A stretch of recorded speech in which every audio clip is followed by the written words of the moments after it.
Hey guys, welcome to Beware the Awakening. Today we've got Raging Influenza featuring the new Milotic from Paradox Rift with the Lifeboat ability, putting a basic Pokemon from both players' discard pile onto their bench when you play this card from your hand to evolve one of your Pokemon. We'll playing this card with our Radiant Heatran for the instant revival right after it gets knocked out, hitting 70 damage for each damage counter on this Pokemon, with Raging Blast for 1 fire and 2 colorless, with our Magma Basin and Galarian Slowking from Chilling Reign with the Mysterious Potion ability, helping us place up to 5 damage counters on our Heatran, hitting up to 350 damage for an EX 1-hit knockout. We're also playing the new Mela for the energy acceleration, helping us attach a basic fire from the discard pile onto any one of our Pokemon, and draw until we have 6 cards in our hand, only if one of our Pokemon was knocked out during our opponent's last turn. We also have 2 Armarouge with 3 Jet Energy to help us move our Radiant Heatran and enough Fire Energies into the active spot for an instant attack, doing another massive knockout with Raging Blast right after rebenching it from the discard pile.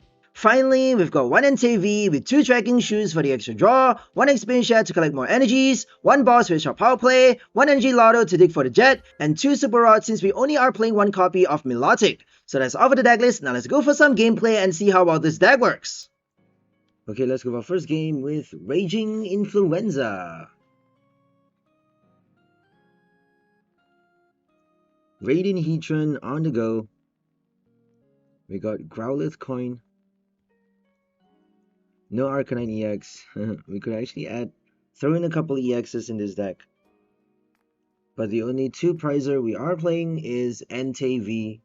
Entei is a super good draw support as well, especially when we have no Bibarel or Radiant Greninja to help us draw cards into our hand. We're relying solely on supporter cards with Fleetfoot to get extra cards into our hand, including a couple Trekking Shoes. So it's not ideal, but we do have enough supporters to get by. 4 Ionos, our Zinnia, Colress, and 3 Mela, which is the new supporter that allows you to attach a extra fire energy from the discard pile onto any one of your Pokemon in play, if and only if one of your Pokemon got knocked out during your opponent's last turn. Only then can you play that supporter, but if you play it, you actually get to not only attach the fire energy from the discard pile, you also get to draw cards until you have 6 cards into your hand. So that's actually quite an interesting draw support for a Raihan sort of engine. Like, it's built in with energy acceleration, right? So it's pretty cool in that sense. But funny thing is, you can't actually play Skwovet with Mela unless if you do Altaria. If you have Altaria, I can imagine you're drawing 6 cards after playing the Skwovet to basically put all of your hand at the bottom and then draw out the Mela, and that means you get to draw a lot of cards. Drawing 6 is not a lot though, is it? I mean, Research draws 7. Iono depends on your prize cards. Iono is not, honestly, kind of a questionable support, especially towards the end. That's why we need the Trekking Shoes, right? To basically counter situations where we don't have the right cards in our hand, near the end especially. So maybe a couple Gift Energy would help as well. But we're choosing just to play the Trekking Shoes. We actually initially added a Forest Seal Stone for Entei, but decided to just swap that out for another Trekking Shoes just because, you know, we only are playing 1 copy of the V card. If we don't have it in play, if we get knocked out early, we can't actually use our V-Star power anymore. So Star Alchemy only allows you, you only get to play the V-Star power obviously if you have it attached to a V Pokemon. And normally they knock out the Entei pretty fast. So we can't really rely on that tool card, especially when we're not playing Arven. Without Bibarel, Arven doesn't really work. And if we don't have Arven, we can't really get the tool card into our hand that easily. We can't attach it onto Entei that early. And if we don't use it on the first Entei before it gets knocked out, then there's no point reviving another one, reviving the same V card just for our opponent to get the extra prize, not doing enough damage for the knockout, only to play the free search with Star Alchemy. So we don't really want to be playing more than 1 Entei per game. Once it gets knocked out, then there's no need to revive it anymore. We should just focus on Heatran and that's it. Maybe we should add another 1 price attacker like Chi-Yu. I've thought about Chi-Yu, but you know, 140 damage, I'm not sure if it's enough. Against a 1 price deck, it would have a lot of value, but against a normal EX or V deck, I'm not so sure. So anyways, right now we're up against a Charizard EX with Arcanine and Entei V. They also have Kangaskhan EX, which is actually an interesting fit with the Infernal Rain ability, because they get to attach the Fire Energy onto the Kangaskhan and, you know, immediately flip the coin without having to play double turbo. So it's a super interesting kind of build. But I don't see the Charmander yet, so I feel like we got a couple turns before that happens. They do have the Entei though, putting some pressure on our active right now. So should always be on your guard. I'm assuming they're gonna do a boss on the Heatran and just take it out right now. You never know. It's always super annoying, and you should always be prepared for a surprise boss. But the fact that they always get it, I mean, against the meta, this is not the meta because they have Kangaskhan and they didn't bench the Charmander early. So normally a very crazy meta player would have the Charizard by now evolved and attacking on our Entei, or if they are playing Kangaskhan, they would have the rare candy and enough energy to flip the coins, doing at least 200 damage on the Entei, or even 300 for the knockout on the very second turn, right after evolving with the rare candy. So we're not playing against the meta today. We're just chilling out and trying our best to fight in ranked, trying our best to win some games with this Radiant Heatran deck. Another thing about this deck though is that it's weak towards Avery. If our opponent play enough of that supporter, we could be screwed. We do have 2 rods to shuffle back the Milotic, the Feebas, or any bench Armarouge, something like that. But if we run out of the resource, if we don't have any more rods, or if we use them up for the wrong reasons, we may not be able to revive our Radiant Heatran at the right time for the last knockout, because we actually need like 3 KOs, 3 EX knockouts to win the game. If they play Radiant Charizard as well, we would need 4 KOs, right? Or 3 with the boss. If we boss the Pidgeot at the right time, we could actually win the game using the last Heatran. So that's the reason we have an experience share now. Because if we play Magma Basin with experience share enough times, we wouldn't need to play Mela constantly just to get the extra fire energy.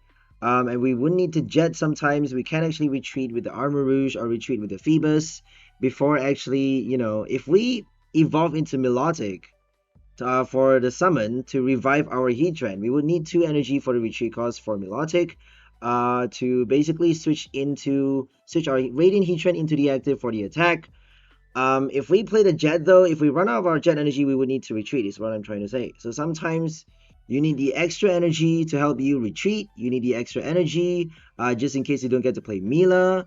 If you want to play Iono Colress, if you get some other supporter card in your hand, you don't get the Mela, then you actually get to basically move the fire energy from the from your bench onto the active for the retreat cost, and then play your Magma Basin, experience share, attach an extra energy from your hand to basically satisfy the attack cost for your Radiant Heatran to do Raging Blast. So we have to take into account a lot of things. If we play Mela before summoning our Heatran, before reviving it with Lifeboat or Rod, and before we get the Rod into our hand to play the Nest Ball, then we would have to move the energy into the active, right? Because if we play Mela onto the wrong Pokemon, we wouldn't be able to attack with Heatran with the Armarouge. So that's the reason why we need that card in this deck, is because if we don't move the energy, it would actually make it a lot harder for us to play Mela, just because we need to have our Heatran on the bench in play before we get to use that supporter card. If we play that supporter card before re-benching the Heatran, then it's over, right? If we don't have the Armarouge, I mean. So here comes Lifeboat. We actually revived our Radiant Heatran on the bench, as you can see. And now we're going to do our Mysterious Potion to place 3 damage counter on it if we get a Tails. We got a Heads, unfortunately. Oh well. Let's see if we can get the second Slowking to flip another coin. Are we going to play the Basin this early? If we don't play it now though, they're probably going to just remove the Stadium with some other card. I think they played the Magma Basin though. I think that was their Basin. So interestingly enough, for this matchup, they have Magma Basin for their list. because they're doing like Entei, sorry, they have Entei V and Arcanine, so it kind of makes sense for them to play Magma Basin with that EX, since they are doing a fire type after all. In addition to the Terra Darkness, they can actually play the Basin on the Charmander before evolving, but I don't think it's necessary because they got the ability. The funny thing about Charizard is that once you run out of the ability, once you have no more energy inside the deck, Infernal Rain can be recycled. You can still do Energy Recycler with Pidgeot EX's Quick Search, but I feel like, they would have enough energy inside the deck for them to play Charizard's ability a second or third time, and I don't think they need to play more than that. Funny thing about Arcanine though is that you are forced to discard 2 energy from that Pokemon, so I think Magma Basin definitely makes sense for Arcanine. Anyways, back to the game. Now we are doing the knockout with our first Entei for the second and third prize. So we're actually ahead in the game with just the Entei alone. Haven't used our first Heatran yet, which is actually a big surprise. But they actually forced us to do a double EX knockout for this game just to collect the last 3 prize, because we didn't get our boss at the right time, unfortunately. We are only playing 1 copy of boss for this list, as normally I do in all of my deck builds. I don't like to play more than 1 boss because it's kind of stupid, if you ask me. If you have more than 1 boss in your deck, it's just I don't know, it reflects your low IQ, I think. If you can't survive without enough bosses in your deck, you have low IQ. I'm sorry to say, you have low IQ. I mean, we have Counter Catcher now. Why isn't anyone doing that? 1 Counter Catcher, 1 boss is good enough, in my opinion. And since we're doing a 1-hit knockout, we could actually have a lot more, we could take a lot more prizes than our opponent. We could be a lot faster in the game, a lot more ahead in terms of prize draws, and that's why we are not playing Counter Catcher for this list. Just because Radiant Heatran is a 1 prizer as well. So if you get 2 prize with your Raging Blast, then you're, progressing the game a lot faster. We are doing Entei though, so we could actually play like Counter Catcher after they knock out the Entei. But it's down to preference, I guess. I prefer just the 1 boss. I don't think we need much. If we can do knockouts constantly with the Heatran, we should be fine. So here comes Chorus. Are we going to get the right cards for the next turn? We actually need another Charizard EX knockout right after this one. We're going to do our first one right now. I'm pretty sure we just need the Mela though. We got the Basin, an extra Basin, 2 more in our hand. Pretty sure we should just discard it, because I don't think they're going to play any other stadium. We should still play it safe though, and be a little bit careful by keeping 1 in our hand just in case. Let's get the Jet into our hand with our Energy Loto. Energy Loto is super fun.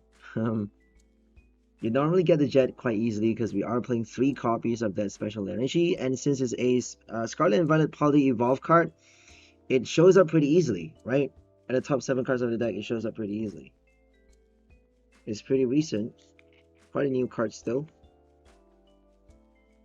Like Reversal, if you play Gift Energy, it won't show up that easily, unfortunately, because it's a Sword and Shield card. If you play some of the new ones like Therapy or Medical, I'm not sure though, I haven't tried those cards yet. But if you do Reversal, for some reason Reversal loves to show up a lot earlier than it needs to, because it's a counter card, right? You're supposed to get it when you have the when you have more prize cards remaining than your opponent. When your opponent has drawn a couple prizes, you need to wait until they have the prize advantage for you to be able to attach the Reversal and use it. And that's the reason why they always give it to you earlier than necessary. It's just a little bit annoying, but I guess that's how the game works. You have to counter it in the right way. Adding only 2 or 3 copies into the deck. If you play 1 or 2, you should be fine. I don't think you need more than 2 copies, honestly, because it's just not a good card. It's not a good card unless you play like a control deck or a mill deck for Walk Trio. Only then should you be playing 4 copies, right? In other scenarios, if you're doing knockouts, I don't think more than 2 Reversal is a smart move, just because once you get past the price counter, you can't use it anymore. It's just 1 colorless. There are obviously cards that fit perfectly with reversal, like Jump Bluff, Rapid Strike Jump Bluff. Since you're spreading damage, you're not doing knockouts that early, and that means you can actually do multi-price kill with 4 reversal in the deck, using your Scroll of the Swirls. Anyways, now we have our last Heatran. Do we have it though? I think we're gonna have to play the Rod. So let's play the Zinnia to dig for the Rod. Pretty sure we have 2 more. So we had Forest Seal Stone for this game, and we're not able to use it to search for the Rod, because we have Entei in the discard pile now, not in play anymore.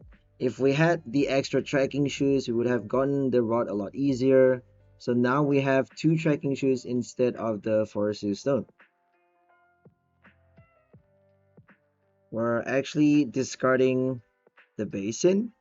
Oh, we don't need the Seal Stone anymore. We could actually discard the Seal Stone. Oh, but we need to draw more cards though. If we discard the Basin, then we can actually attach the tool card just to remove it from our hand, and then play the Ultra Ball to discard the other cards so that we get to draw more cards with the Mela on the next turn, because apparently we're still not getting the bloody Rod. We're gonna have to rely on Mela drawing only up to 6 cards into our hand for us to pull out the Rod at the last second. Let's hope we can do it on the next turn. If we don't, then it's over. Are we able to evolve the last Slowking though? I don't think so. I don't think we have the 3rd one inside the deck anymore. I think we lost it with the Colress, if I'm not mistaken. So let's attach the energy to remove it from our hand, and also to prepare for the retreat cost. We got the spare Basin in our hand just in case. We're going to discard 2 VIP right now and get something into our hand. Oh, we do have the Slowking. We're going to evolve it, remove it from the deck, and evolve it on the next turn. It's sort of a double-edged sword. It helps us a lot. So they're actually going to play Avery right here on the next turn. Spoiler alert. But annoying thing is that Avery actually destroys our bench, and that means we can't play our abilities that many times anymore. We can't flip as many coins as we like. We can't play our Milotic's ability at the right time if they do it early. So Avery is like the worst nightmare for a 1-price deck. If you're doing a 1-price with Cherim, Bibarel, you gotta have proper counters like Rescue Carrier, enough rods. So for this deck, is basically a casual deck. I really love the idea, the essence of this deck. The only thing is it's not great against the meta, because meta plays a lot of Avery right now, and they can actually do it a lot earlier than you think. So I wouldn't recommend playing this deck competitively in tournaments and stuff like that. I would recommend playing this for fun though, because it's like doing 1-hit KOs, turn of the turn. You get to play Lifeboat, the new Milotic from Paradox Rift, which is super fun as well. You get to do Jet Energy at the right time. You get to play Mela with Magma Basin and Armarouge. I mean, it's a hell lot of fun if you don't match up against decks that play Avery. You get to flip coins as well, and guess what? You need the tails for the coin this time. You don't need heads. You actually need that one single tail for you to place the 3 damage counter on your Heatran before playing the Basin. Make sure to play the ability first, just because if you play the Basin, you may end up recovering damage with your Slowking's ability. Mysterious Potion, if you get a heads, you have to heal 90 damage from that Pokemon, and you can't actually heal before choosing. You have to choose the Pokemon first, and then if you get a heads, heal 90 from it. If you get a tails, put 3 damage counter on that Pokemon. So make sure to use Mysterious Potion and get the tails before playing the Basin. If you have enough energy in the discard pile though, you can play the, you can use the Basin first before flipping the coin. Sometimes it's necessary because you actually need to play Basin twice. You have no choice in that situation, I guess. So we're just gonna bench the Manaphy to empty our hand, just to pull out the bloody Rod. I don't think we should have played the Ultra Ball though. I'm not sure honestly, because I don't think we have any more Nest Ball in the deck. But fortunately, we have the last Trekking Shoes for us to pull out the Heatran. We got pretty lucky for this game because we actually shuffled back just the Heatran, and we have 4 cards remaining in the deck, and we got Heatran at the top 2 cards of the deck, So it's basically 50-50, isn't it? It would be 50-50 if we get the Heatran at the top 2 cards or not. If we don't get it at the top, we can discard it and draw another one. So we got it, and now we just need the tails. If we don't play the Ultra Ball though, we may not be able to draw out the Super Rod. That's what I'm trying to say. Okay, we got the tails. That's it. We just need the Basin for the extra 2 damage counter, and we got 350 damage on the Charizard EX for the last kill. Now we just need to retreat. We don't even need the Jet Energy. Oh, we actually attached the energy already. We attached it from our hand already, so we're not allowed to attach the Jet Energy, apparently. But thank God we had enough in play for us to retreat with Armarouge and then move from the bench our fire energies into the active for us to do Raging Blast, hitting 350 damage for an EX knockout, a stage 2 EX at that, for the last prize, winning the game against Charizard EX. Oh yeah, that was satisfying.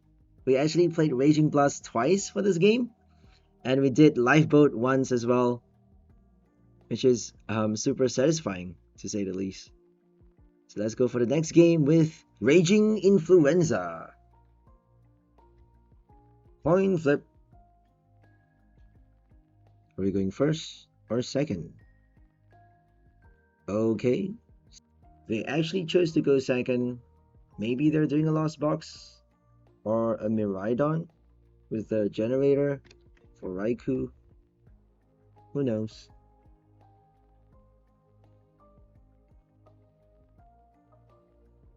They got a Darkrai deck sleeve though. It's a Miraidon. Electricity generator for free. And Iron Hands probably. Let's see what they're playing. So let's attach a Fire Energy on the Entei. We want to be saving our Jet Energy for the emergency situations, for when we need to. Because we only have 3 copies to spare. We got no switch cards, no escape rope. So make sure not to waste your Jets. Here comes Beach Court and Miraidon for Tandem Unit. They got Eliki VMAX, discarded 1 copy.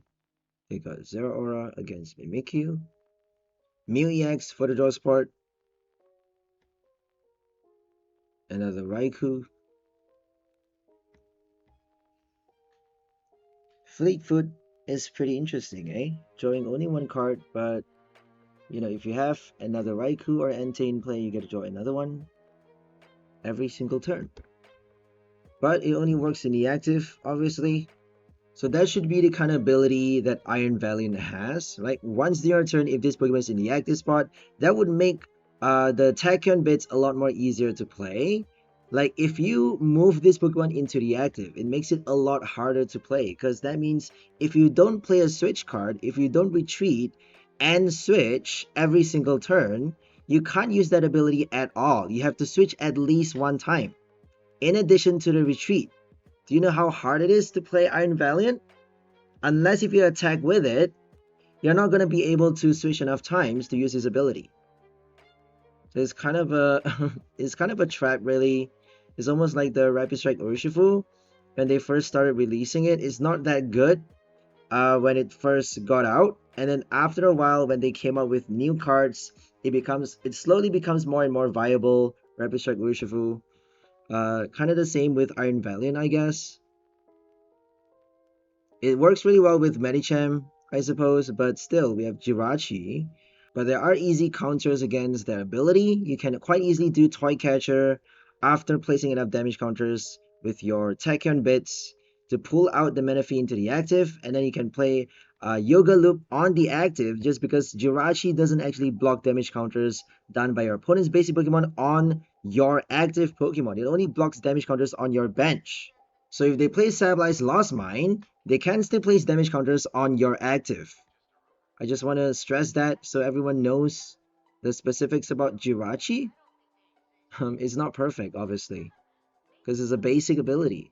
It's a 1 price basic. What do you expect? Sort of like Klefki, I guess. So already out the gate, they have the boss on the Heatran. Out the bloody gate. We haven't even evolved the first Slowking yet. Look how crazy this guy is. I feel like we need 4 Slowkings because it's just not showing up. If we can evolve the first one a lot easier, a lot faster, then we can actually flip the coins, flip more coins to get the tails until we get the basin, and then play Raging Blast for our first knockout. But they would probably, as you saw, do the boss before we can actually attack with the first Heatran. How annoying. We got our Charcadet on the bench, and we're gonna attach an extra fire, preparing for the retreat cost or preparing to jet out and move it into the Heatran at the right time.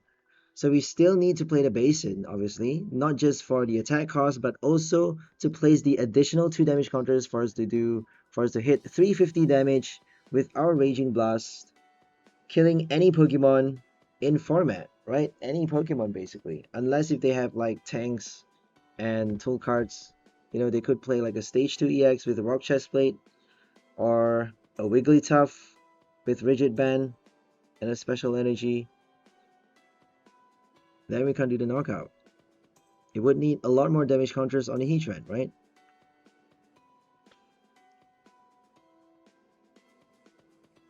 There are a lot of tanks right now, actually. Copper Raja with Rigid Band. Gudra V-Star still in the game, I guess. Not a big tank still. 350 though. 350 is a lot. If only Rigid Band works on Gudra, eh? Anyways, I think I'm just gonna end the voice right here because focus on the game. Hope you guys enjoyed this one. So we're featuring our Radiant Heatran with the new Milotic from Paradox Rift with the Lifeboat ability, helping us rebench another Radiant Heatran right after the knockout, and then play our Slowking to replace another 3 damage counters on the new benched Radiant Heatran, jet it into the active, play our Mela, which is a new supporter card that allows you to attach a fire energy from the discard pile. If any one of your Pokemon gets knocked out during your opponent's last turn, you get to play that supporter card and then draw cards until you have 6 cards into your hand, basically helping you do the route on the next turn, rebench your Heatran again with the Nest Ball, and then play your Magma Basin for the extra 2 damage counters, helping you do up to 350 damage with your Raging Blast in a single turn, doing a huge knockout with your Radiant Heatran over and over until you run off your Super Rod. We also have our Entei V for the extra draw support with Trekking Shoes, and also to do big damage with Burning Rondo early game. 2 Armarouge to help us move any Manaphy energy from our bench onto our active so that we get to play our Mela more easily, and 1 experience share to collect the emergency energy just in case we don't get the Basin or Mela at the right time. So that's all for this video. Hope you guys enjoyed it. We'll see you next time. Have a great day, and bye for all the people. Enjoy life.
actually believe in ghosts?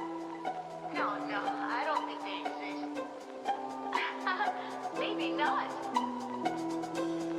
I guess that white hand that's resting on your shoulder isn't real then either, huh? Huh? What?